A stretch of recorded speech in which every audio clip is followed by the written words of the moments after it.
As some states move forward with reopening plans, others continue to scale back or even cancel upcoming summer events. And a new state-of-the-art hemp facility in Georgetown finally opens. We'll hang on to the chance for some scattered showers and pop-up thunderstorms heading into the next several days. I'll have a look at that forecast right now at 5:30. Dedicated to southern and eastern Kentucky, this is WYMT Mountain News at 5:30. Good evening, I'm Steve Hensley. Another Eastern Kentucky staple has just been canceled, the Laurel County Fair.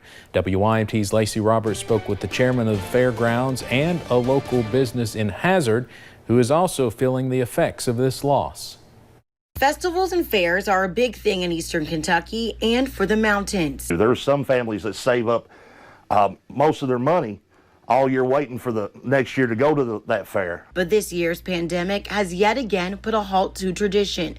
The Laurel County Fair will not go on. So though with the fairs and festivals being a guaranteed sum of money, it affects us widely. Kyle Maggard is the executive director at Appalachian Mountain Wrestling, finding it difficult to get people inside for shows during the summer months. So it's only natural that we went there to the to all the different fairs around, and Laurel County Fair being one of our main fairs that we've done here. Affecting more than just fun. It seems like no matter what's going on at that time of year, when the fair comes around or a festival comes around, that's the thing everybody's looking forward to. But funds.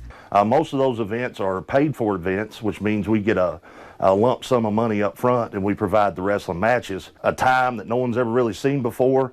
It's just something we're all adapting to, and we're trying to make the best of it. Knowing it will not last forever.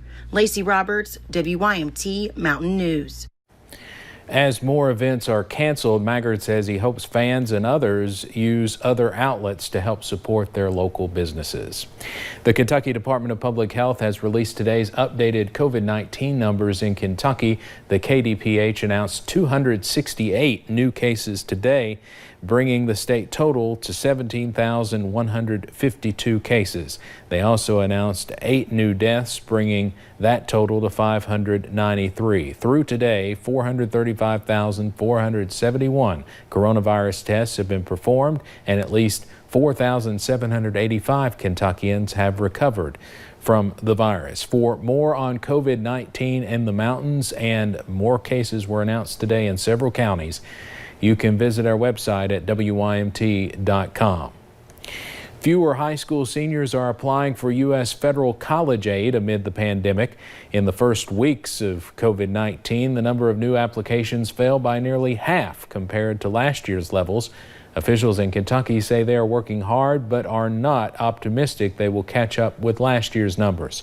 Even if they do, they worry that many students who filed will ultimately not enroll in college. Kentucky alone saw a 5% decrease in its second quarter for a number of applications. The clock is ticking now. School districts have more than 1 month to finalize plans for the upcoming school year. Today, the Superintendent Advisory Council met virtually to discuss the best ways to keep students and staff safe. The questions range from how to deal with students who are sick to how testing should be conducted. So you may only have one case that's in 3rd grade and we think we can contain it, but then there's widespread fear and then they all go home, you're 80% attendance, then you've got to close. Education leaders say districts will have unlimited non-traditional instructional days if they submit a plan to the state. The government says more than 500,000 Americans experience homelessness, and they faced an extraordinary new set of challenges when the coronavirus pandemic hit. CBS's Elise Preston looks at what some communities are doing to help and introduces us to one New Yorker who had no home to go to when the city told everyone to stay at home. While most New Yorkers are just now venturing out into the city, Lala Moreno has been sleeping on the streets for months during the coronavirus pandemic, living with a compromised immune system. I'm scared that one moment something bad can happen to my muscle and I could just crash. But Moreno still feels safer spending the night on this tiny stretch of a sidewalk than in a dormitory-style shelter. The advocacy group Coalition for the Homeless says the coronavirus death rate for New Yorkers in shelters is 61% higher compared to New Yorkers with homes. The organization also says unsheltered homeless may face an even greater risk of dying, and many groups that provide help are temporarily shut down or are not able to operate normally. Doctors Without Borders teamed up with the Salvation Army here in New York City to offer showers to those in need. Organizations across the country are getting creative in an effort to safely provide resources like showers, meals, and places for people to sleep during the pandemic. A few people have told me that this is the first shower they had in like 2 or 3 weeks. That's both heartbreaking and heartwarming at the same time. Yeah, it feels good to be able to provide it, but really we shouldn't have gotten there. Officials in New York, Houston, and Los Angeles secured hotel rooms for some homeless residents. San Francisco has designated safe sleeping sites, open-air encampments that encourage social distancing. And in Atlanta, Georgia, the Lost and Found Youth Shelter added extra staff to keep the facility sanitized. The shelter, like many across the country, spaced out beds to keep people as far away from each other as possible. We're allowing everybody to stay and not asking anybody to leave unless they get into another more long-term program or find a permanent place to stay. Back under this New York City scaffolding, I'm still alive, I'm still breathing. Moreno is focused on the here and now and cautiously optimistic about what tomorrow might bring. Elise Preston, CBS News, New York. As reported by the U.S. Department of Housing and Urban Development, Kentucky had an estimated 4,079 people experiencing homelessness. Food and Drug Administration officials say some hand sanitizer products could be hazardous to your health. The FDA says it has seen an increase in hand sanitizer products contaminated with potentially poisonous methanol. This can be life-threatening if ingested and toxic if absorbed through the skin. When using hand sanitizer, the FDA says to make sure the product contains ethanol. An updated list can be seen at fda.gov. And we saw plenty of sunshine throughout the day today. Starting to see a few clouds, though, creep back into the mountains, and we're seeing just a few pop-up showers and thunderstorms across the area. As we take you up to that UVA WISE camera, you can see where we started out with plenty of sunshine, and we've seen those clouds kind of increasing on and off throughout the day, but still plenty of sunshine, and those temperatures have been toasty today, near 90 degrees in Pikeville, Prestonsburg, and Moorhead.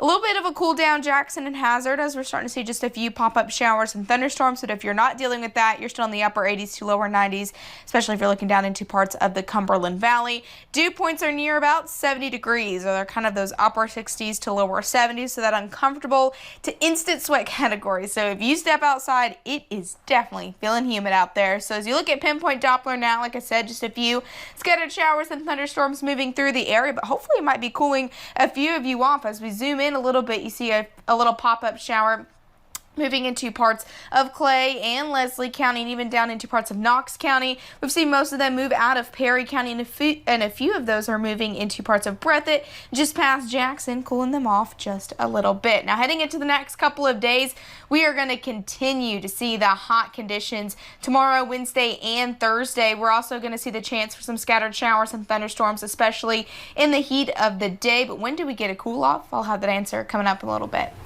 All right, thank you, Paige.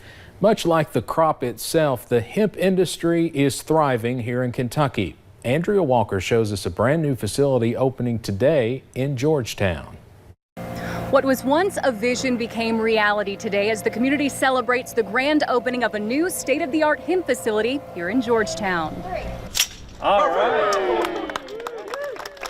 EcoFiber is an Australian-based company that develops new high-tech uses for hemp and CBD. The $16 million project is part of the Kentucky Department of Agriculture's Hemp Pilot Program. Commissioner Ryan Quarles says his ultimate goal is for hemp to be on par with bourbon as a product synonymous with the Commonwealth. This year we expect there to be somewhere between 800 and 900 farmers, Kentucky farmers growing hemp, somewhere in the neighborhood of 15,000 acres. And we expect there to be over 200 hemp companies, over 10% increase from last year to this year. And Ecofiber is one of many. Ahead of today's ribbon-cutting ceremony, staff members handed out one of the company's latest creations, a reusable face mask made from Kentucky-proud hemp fibers. CEO Eric Wong says the masks are a perfect example of the versatile nature of the crop, which can be used to make just about anything. It's not just about the uses that you read about in the paper. It goes far deeper in terms of what can be done. And I think it'll bring a lot of economic development and innovation to the state of Kentucky, which is really important. In addition to upping demand for Kentucky-proud hemp, the company is also providing 60 new jobs here in Georgetown. In Scott County, Andrea Walker, WKYT. Ecofiber is the world's second largest hemp company with sites in Australia, California, Pennsylvania, and now Kentucky. A $210,000 grant was awarded to Mountain Comprehensive Care Centers in eastern Kentucky to help local veterans. U.S. Senate Majority Leader Mitch McConnell assisted in supporting the application. The federal grant will help homeless veterans find well-paying jobs and viable career paths, which will benefit both the people served and the community. Mountain Comprehensive Care Center serves homeless veterans with reintegration services in 49 counties of eastern and central Kentucky. A statue of Frederick Douglass was removed from its base during the 4th of July holiday weekend in Rochester, New York. Police say they found the statue placed over a fence near a gorge. The act of vandalism comes on the 168th anniversary of one of Douglass's speeches. Leaders from Re-Energize, the legacy of Frederick Douglass, say they believe the current national focus on race could have played a role in this. What comes from this? What good is this? Is this some kind of retaliation because of the national fervor over Confederate monuments right now? It's very disappointing. It's beyond disappointing. The statue was installed in 2018 to commemorate the 200th anniversary of the abolitionist's birth. The monument is now being repaired. Coming up on Mountain News at 5:30, find out how the workplace is being reimagined because of the coronavirus. And those hot and humid conditions continue heading into the next several days, but when will we get that cool off? I'll have that answer coming up.